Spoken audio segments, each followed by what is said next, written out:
प्यारे विद्यार्थियों, एक बार फिर आप सभी का भूगोल की इस ऑनलाइन कक्षा में स्वागत है।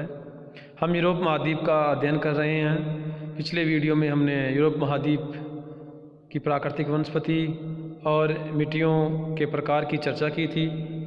आज हम यूरोप महाद्वीप के खनिज संसाधनों की चर्चा करेंगे, जिसमें धात्विक और जो शक्ति संसाधन हैं उनकी हम बात करेंगे। तो यूरोप महाद्वीप खनिजों की दृष्टि से भाग्यशाली महाद्वीप रहा है और यहाँ का जो औद्योगिक विकास है वो इन्हीं खनिज पदार्थों पर आधारित है। साथ ही यहाँ जो उच्च तकनीकी विकास हुआ है उसके कारण यहाँ जितने भी खनिज पदार्थ पाए जाते हैं उनका अधिक से अधिक विकास किया गया है। तो यूरोप महाद्वीप में जो मुख्य खनिज पाए जाते हैं उनमें लोहा एस्क है, बॉक्साइट है, पोटास, तांबा, ग्रेफाइट, सोना, वेनेडियम इत्यादि हैं। इसके अलावा जो शक्ति के संसाधन हैं उनमें कोयला यहाँ प्रचुर मात्रा में पाया जाता है, जबकि पेट्रोलियम और प्राकृतिक गैस का इस महाद्वीप में अभाव पाया जाता है। केवल उत्तर का जो आर्कटिक भाग है या कैस्पियन के पास का जो बाकू क्षेत्र है उन्हीं क्षेत्रों में कुछ प्राकृतिक गैस और पेट्रोलियम के भंडार पाए जाते हैं। तो यूरोप महाद्वीप में जो मुख्य खनिज संसाधन हैं उनमें पहला है लोहे एस्क।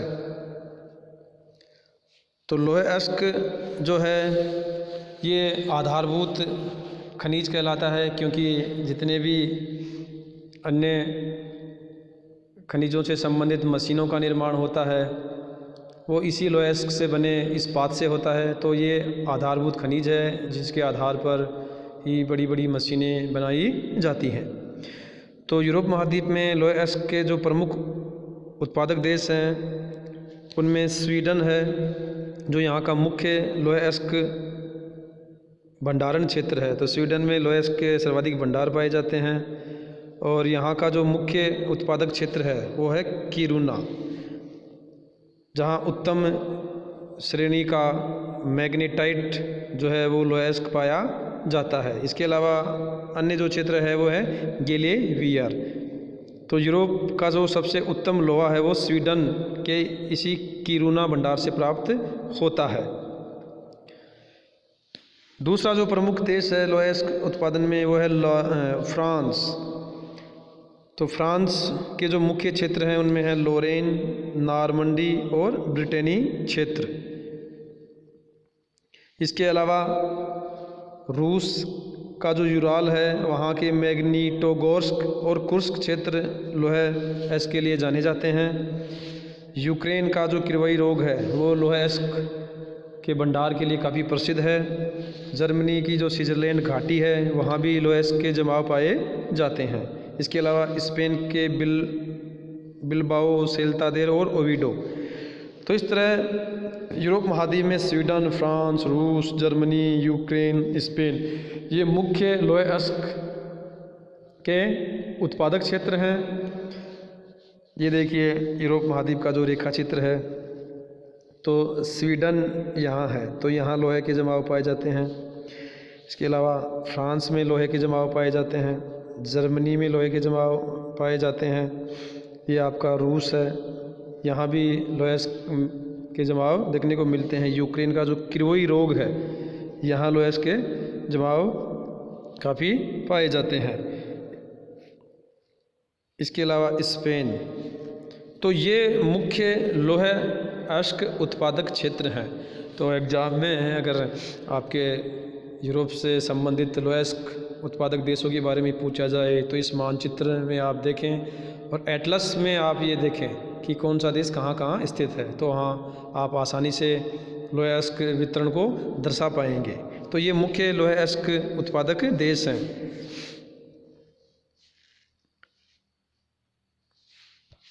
इसके अलावा अगर बात करें तो यूरोप महाद्वीप में जो कुछ मुख्य अन्य खनिज हैं उनमें मैग्नीज है, क्रोमियम है, निकल, वेनेडियम, मालिब्डेनम, टंगस्टन, तांबा, जस्ता, बॉक्साइट। तो ये मुख्य अन्य जो हैं खनिज इस महाद्वीप में पाए जाते हैं। शक्ति संसाधनों की अगर बात करें अर्थात जिनसे ऊर्जा की प्राप्ति होती है उसमें कोयला है, प्राकृतिक गैस है, पेट्रोलियम है, जल विद्युत है। जो गैर परंपरागत हैं जैसे सौर ऊर्जा, पवन, भूतापीय इत्यादि। तो शक्ति संसाधनों में अगर बात करें तो यूरोप महाद्वीप कोयला की दृष्टि से काफ़ी समृद्धशाली है। कोयले के काफ़ी जमाव इस महाद्वीप में पाए जाते हैं, जबकि प्राकृतिक गैस और पेट्रोलियम की यहाँ मात्रा बहुत सीमित है। इस कारण इस महाद्वीप में जो जल विद्युत शक्ति है उसका तीव्र विकास हुआ है। अर्थात यहाँ कोयले के अलावा प्राकृतिक गैस और पेट्रोलियम का अभाव है, तो उस अभाव की जो पूर्ति है वो यूरोप महाद्वीप ने जल विद्युत शक्ति में जो वृद्धि की है उससे इन संसाधनों से पूर्ति होती है। और इसी कारण यह महाद्वीप काफ़ी विकसित है और औद्योगिक क्रांति का मूल भी यह महाद्वीप रहा है। अर्थात इंग्लैंड में ही औद्योगिक क्रांति की शुरुआत हुई थी। तो कोयला जो है वो यूरोप महाद्वीप के कुछ क्षेत्रों में है, वहाँ इसके बड़े भंडार पाए जाते हैं, जैसे कि जर्मनी का रूअर क्षेत्र है, ग्रेट ब्रिटेन है, फ्रांस, बेल्जियम, पोलैंड के कुछ क्षेत्र हैं जहाँ इसके जमाव देखने को मिलते हैं। तो ग्रेट ब्रिटेन की अगर बात करें तो ग्रेट ब्रिटेन में यॉर्कशायर, डर्बीशायर और नॉटिंघमशायर जो क्षेत्र है जहाँ लीड्स और बेडफोर्ड प्रमुख उत्पादक केंद्र हैं, तो यहाँ कोयले के बड़े भंडार हैं। नॉर्थम्बरलैंड और डरहम क्षेत्र है, दक्षिण में वेल्स क्षेत्र है, स्कॉटलैंड में क्लाइड घाटी है, मध्य का जो है बर्मिंघम ये कोयले की दृष्टि से काफ़ी प्रसिद्ध है। इसके अलावा लंकाशायर और कम्बरलैंड। तो ये कुछ मुख्य क्षेत्र हैं जो ग्रेट ब्रिटेन में कोयला उत्पादन की दृष्टि से महत्व रखते हैं। ये देखिए, ये यूरोप महाद्वीप का जो रेखा चित्र है, तो ये आपका ग्रेट ब्रिटेन है। तो यहाँ जो है कोयले के जमाव स्कॉटलैंड में भी देखने को मिलते हैं, मध्य का जो बर्मिंघम है या यॉर्कशायर है और दक्षिण का जो वेल्स क्षेत्र है।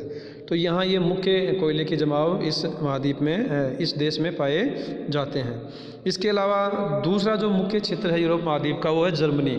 तो जर्मनी का जो रूहर क्षेत्र है ये बड़ा प्रसिद्ध क्षेत्र है कोयले के भंडार के लिए या कोयला के उत्पादन के लिए।